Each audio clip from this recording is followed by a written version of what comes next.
Good evening. Glad you're with us. I'm Scott Hennessy. Beth and CJ are off tonight. There may be people out there trying to ruin your holidays. Thieves looking for opportunities. News Channel reporter John Palmentary was out talking to shoppers today. And John, are they on guard or making costly mistakes?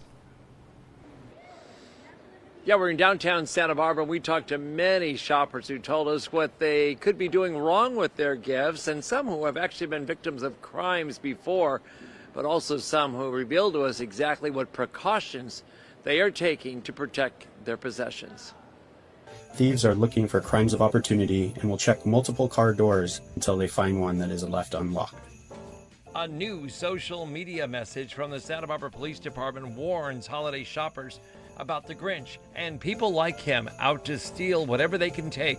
This has 5 common sense tips, and we went to the streets to see if people have crime prevention these days as a priority. I have a friend that actually puts like a little sign in her car that says nothing valuable in this vehicle. Some cars have too many items inside and not necessarily new gifts. That could also be a deterrent. Honestly, I'll pop it in my car and like throw something on top of it. My car is pretty messy, so I don't think anyone really wants to go in there.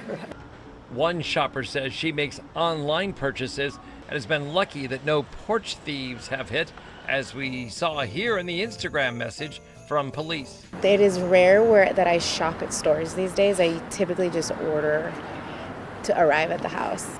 In almost every parking lot, you can find a vehicle that's vulnerable, like this one, with all 4 windows down, just enough for a criminal to try and get in. It's not uncommon for drivers, especially those who have been broken into before, to double check that their vehicle is locked, even after they've walked steps away, to come back within range and hit that remote to hear that the alarm is set.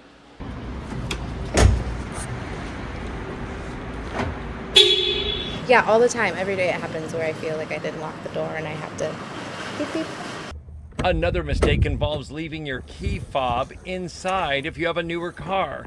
A thief can now get inside and in a moment hit the start button.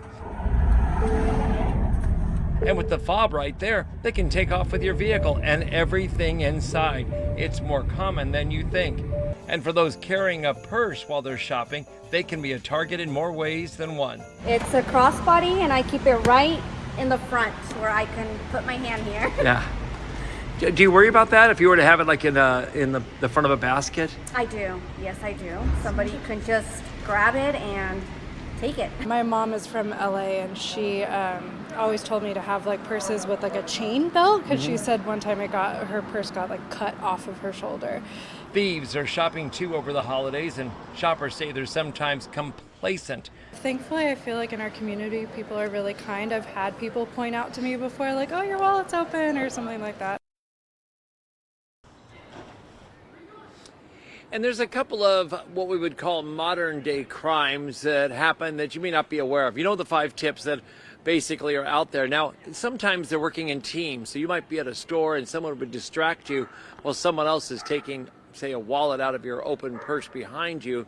And then there's another one where people can get into your car, for example, if you have your fob there, and get into your purse or wallet, take your credit cards out and use them without you knowing anyone was even touching your items until you look for that credit card or you get a call that there's a lot of activity on that card right away. And that happens quite often.